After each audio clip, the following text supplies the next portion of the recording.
नमस्कार, मैं हूं संगीता गौड़। स्वागत है आपका मर्द हिंद 24 न्यूज पर। आप देख रहे हैं 12 बजे की देश दुनिया की खबरें विस्तार से। बदमाशों को देख महिला ने बेटे को आंचल में छुपाया, बंदूक देख तान दिया अपना सीना। दिल्ली के भजनपुरा इलाके में आधी रात को बदमाशों ने घर के बाहर खड़ी कार को पहले जोरदार टक्कर मार दी। तेज आवाज सुनकर आईटी इंजीनियर युवक बाहर निकला तो वह बदमाशों से भिड़ गया। बदमाश उसे गोली मारने का प्रयास करने लगे, लेकिन इस दौरान इंजीनियर की मां वहां पहुंच गई। मां बदमाशों से भिड़ गई। बदमाशों ने आईटी इंजीनियर को गोली मारने की खूब कोशिश की, लेकिन उसकी मां दरवाजे पर बदमाशों से लोहा लेती रही। मजबूर होकर बदमाश बिना गोली चलाए ही फरार हो गए। पूरी वारदात पास लगे सीसीटीवी कैमरे में कैद हुई। पुलिस ने इंजीनियर अभिषेक कश्यप को 28 की शिकायत पर मामला दर्ज कर छानबीन शुरू कर दी है। घर से 500 मीटर पहले बिल्लू का एनकाउंटर, फिल्मी है पूरी कहानी। अब महापंचायत लेगी ये फैसला। फरीदाबाद के गांव पावटा में शनिवार देर रात हुए एनकाउंटर के बाद से पुलिस विभाग में हलचल का माहौल है। पुलिस ने थाना धोज में जो शिकायत दी है, उसके मुताबिक पुलिस आरोपी बिल्लू के पैर में गोली मारना चाहती थी। गोली लगने से ठीक पहले वह नीचे बैठ गया और गोली उसके पेट में जा लगी। पुलिस उसे लेकर बीके अस्पताल पहुंची, जहां डॉक्टर ने उसे मृत घोषित कर दिया। दरअसल आरोपी बिल्लू पर पहले जो केस दर्ज हैं, उनमें ज्यादातर पर वह जमानत पर बाहर है। एक मामले में आरोपी पर गिरफ्तारी बकाया थी। जहां पुलिस ने आरोपी पर गोली चलाई, वहां से आरोपी का घर मात्र 500 मीटर की दूरी पर है। भगवान गणेश की मूर्तियां बांटेगा दिल्ली नगर निगम। पर्यावरण संरक्षण को लेकर लोगों में जागरूकता लाने और संदेश देने के लिए दिल्ली नगर निगम ने नई पहल की है। इसके मद्देनजर निगम इको फ्रेंडली गणेश जी की मूर्तियों को राजधानी में वितरित करेगा। निगम ने यह पहल बिग ग्रीन गणेशा के साथ मिलकर शुरू की है। निगम महापौर डॉक्टर शैली ओबराय, नेता सदन मुकेश गोयल ने सोमवार को निगम मुख्यालय से इको फ्रेंडली गणेशा रथ को हरी झंडी दिखाकर रवाना किया।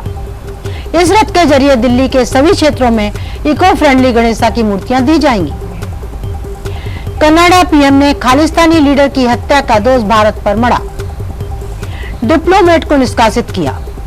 कनाडा के पीएम जस्टिन ट्रूडो द्वारा खालिस्तानी लीडर हरदीप सिंह निज्जर की हत्या में भारत का हाथ होने की बात कहने के बाद भारतीय डिप्लोमेट को निष्कासित कर दिया है।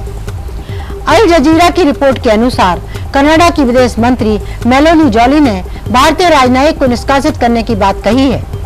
जून में कनाडा में के सरे में गुरुद्वारा पार्किंग के बाहर हरदीप सिंह निज्जर को गोली मार दी गई थी। इस पर जस्टिन ट्रूडो ने कहा था कि कनाडा में कनाडा के नागरिक की हत्या में किसी भी दूसरे देश के इन्वॉल्वमेंट को स्वीकार नहीं किया जा सकता है।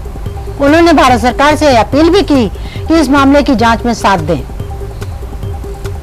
अमेरिका में पादरी के पास मिली 600 बच्चों की नंगी तस्वीरें। स्विट्जरलैंड में पादरियों ने 1000 से ज्यादा का किया यौन शोषण। पीड़ितों में 74% नाबालिग। अमेरिका के शहर लॉस एंजल्स के लॉन्सबर्ग बीच के चर्च के पादरी पर बच्चों की आपत्तिजनक नग्न तस्वीरें रखते हुए पाया गया। स्विट्जरलैंड में 1000 से ज्यादा का यौन शोषण किया। अमेरिका के शहर लॉस एंजल्स में एक पादरी के पास बच्चों की 600 से अधिक आपत्तिजनक फोटो बरामद हुई हैं। यह पादरी लॉस एंजल्स के इलाके लॉन्ग बीच के एक चर्च में कार्यरत था। आरोपित को महीनों की जांच के बाद गिरफ्तार कर लिया गया है। चुनाव आयुक्तों की नियुक्तियों वाला विधेयक नहीं लाएगी सरकार। पूर्व चुनाव आयुक्तों ने पीएम को लिखा पत्र।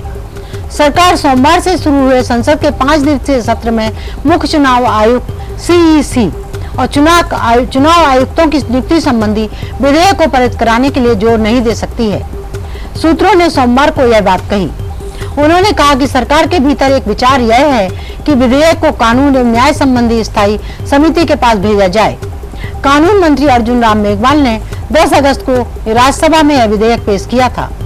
एन गोपाल स्वामी, बीएस संपत और एस वाई कुरैशी सहित कुछ पूर्व चुनाव आयुक्तों ने शनिवार को प्रधानमंत्री को पत्र लिखकर सीईसी और चुनाव आयुक्तों की तुलना कैबिनेट सचिव से करने के प्रावधान का विरोध किया था। अभी तक चुनाव आयोग के सदस्य उच्चतम न्यायालय के न्यायाधीशों के बराबर होते हैं। हिंद महासागर में चीन का मुकाबला करने के लिए भारतीय नौसेना ने दिया 2 लाख करोड़ का ऑर्डर। नए युद्धपोत और जहाज से बढ़ेगी नेवी की ताकत। भारतीय नौसेना की ताकत जल्द ही अब और भी ज्यादा बढ़ने जा रही है। इंडियन नेवी ने लगभग 2 लाख करोड़ रुपए की कीमत के 68 युद्धपोतों को और जहाजों के ऑर्डर दिए हैं। ये रणनीतिक कदम भारत ने अपने भू रणनीतिक हितों की रक्षा के लिए उठाया है। भारतीय नौसेना को भारत के भीतर अगली जनरेशन के 8 कारवेट, 9 पनडुब्बियां, 5 सर्वे जहाजों और 2 मल्टीपर्पज जहाज के निर्माण की मंजूरी मिल गई। इंडियन नेवी के पास वर्तमान में 132 युद्धपोत, 143 विमान और 130 हेलीकॉप्टर हैं। दिल्ली में लोकसभा सेशन में मल्लिकार्जुन खड़गे ने पीएम मोदी की तारीफ में पढ़ी ऐसी कविता, हड़कंप मच गया। दिल्ली में संसद के सत्र के दौरान राज्यसभा में बोलते हुए कांग्रेस के राष्ट्रीय अध्यक्ष मल्लिकार्जुन खड़गे ने भाजपा के नेतृत्व वाले एनडीए गठबंधन के ऊपर जमकर तंज कसा। इस बार खड़गे ने प्रधानमंत्री नरेंद्र मोदी सरकार को घेरने के लिए पार्लियामेंट सेशन में कविता पाठ का सहारा लिया।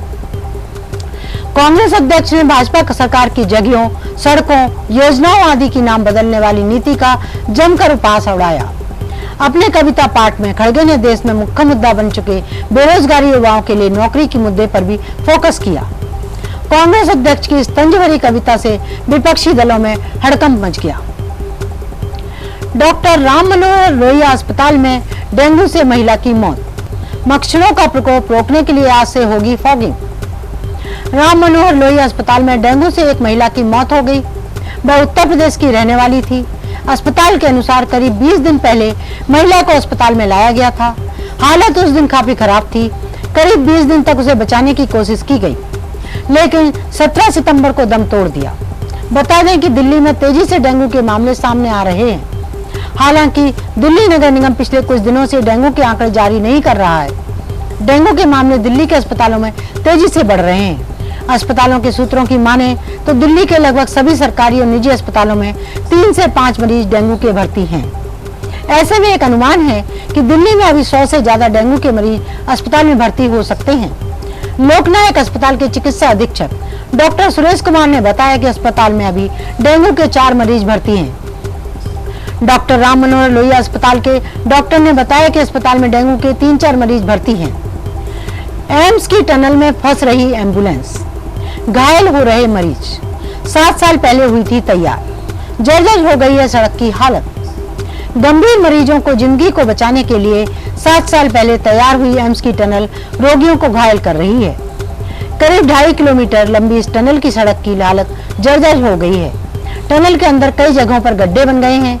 वहीं सफदरजंग अस्पताल परिसर से एम्स के ट्रामा परिसर तक की सड़क पर बड़ा गड्ढा बन गया है, जिसे मिट्टी व मलबे से भरा गया है। बारिश के दौरान यहाँ स्थिति और खराब हो जाती है। एम्बुलेंस चालकों की माने तो सड़क की हालत जर्जर होने के कारण मरीजों को शिफ्ट करने में दिक्कत आती है। एम्स के मुख्य परिसर से ट्रॉमा सेंटर आते समय टनल में कुछ जगहों पर छोटे गड्ढे होने के कारण झटके लगते हैं। वहीं सफदरजंग परिसर से बाहर आते ही सड़क टूटी हुई है। कई जगहों पर काफी बड़े गड्ढे हैं। वहीं ट्रॉमा सेंटर परिसर में आने के बाद मोड़ पर सड़क टूटी हुई है, जिस कारण मरीजों को दिक्कत होती है। कई बार मरीज घायल भी हो जाते हैं। नमस्कार, आप देश दुनिया की ताजा खबरें देखने के लिए हमारी वेबसाइट www.mardahind.com को लॉगिन कर सकते हैं।